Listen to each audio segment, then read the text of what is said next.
वाढतायत।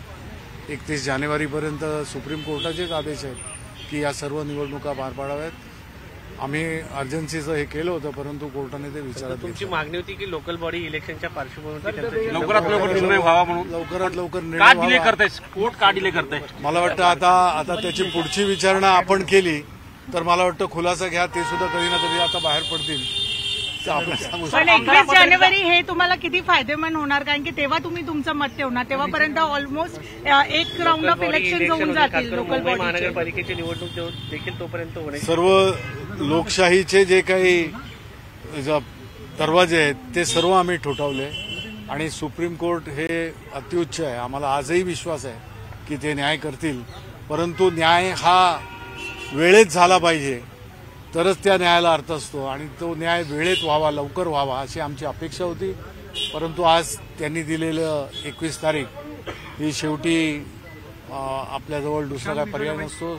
माननीय सुप्रीम कोर्टाला ज्याप्रमाणे त्यांना वाटलं त्याप्रमाणे त्यांनी दिलेली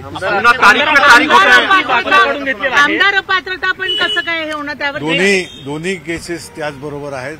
पण आम्हाला सगळ्यात अगोदर जे चिन्ह आणि पक्षाचं नाव यासाठीचं आमचा जो आग्रह होता किंवा याच्यावर या विषयाचं गांभीर्य ओळखून सुप्रीम कोर्टाने याच्यावर निर्णय अगोदर द्यावा, ते टॅग केलं।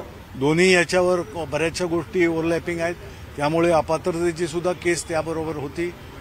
पण या दोन्हीपैकी कुठचंही झालेलं नाही। 21 जानेवारी अपात्रतेच्या केसमध्ये तुम्ही जी अवमान याचिका दाखल केलेली होती ती तुम्ही मागे घेतली आहे का? नेमकं पक्षाच्या वतीनं कंटेम्प्टच्या बाबतीमध्ये, कारण हे विषय झाले की आपोआप बाकीच्या सगळ्या गोष्टी येतात।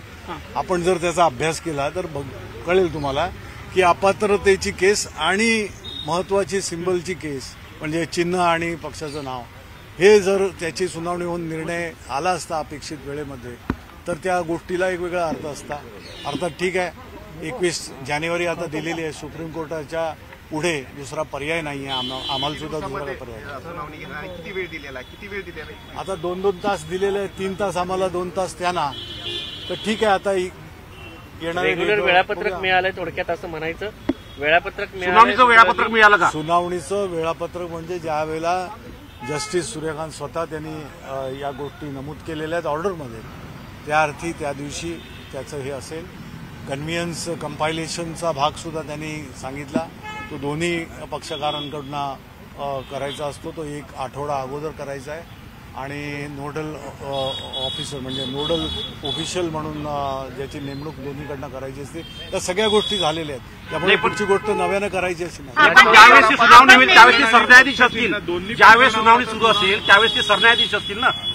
सरन्यायाधीश असतील त्यांच्यासमोर, अर्थात त्यावेळेला कोणी कुठचा बेंच वगैरे काय ते स्वतः सरन्यायाधीश या नात्यानं ठरवतील। आपण नेहमी निवडणूक मोडमध्ये असतो असंही कोर्टने एक टिप्पणी केलेली दिसते। निवडणूक मोडमध्ये असतो, लोकशाहीमध्ये ज्या गोष्टी आहेत, संविधानामध्ये ज्या गोष्टी आहेत त्याप्रमाणे आहे। आता त्या गोष्टींचा कुठेही अशा प्रकारचं आम्हाला काय त्याच्यामध्ये ऑब्जेक्शन नाही आहे। उलटं मतदारांना संधी असते की प्रत्येक वेळेला कोण निवडावा, कोणाला नाही, कोणी कसं केलंय, माझा प्रतिनिधी काय करतो, या गोष्टी असतात। राष्ट्रवादीची देखील सुनावणी याच वेळेस होणार आहे। राष्ट्रवादीची सुद्धा त्यांचे अभिषेक मनु सिंघवी ते होते, त्यांनी सुद्धा ते अरविंदजी एक मिनिट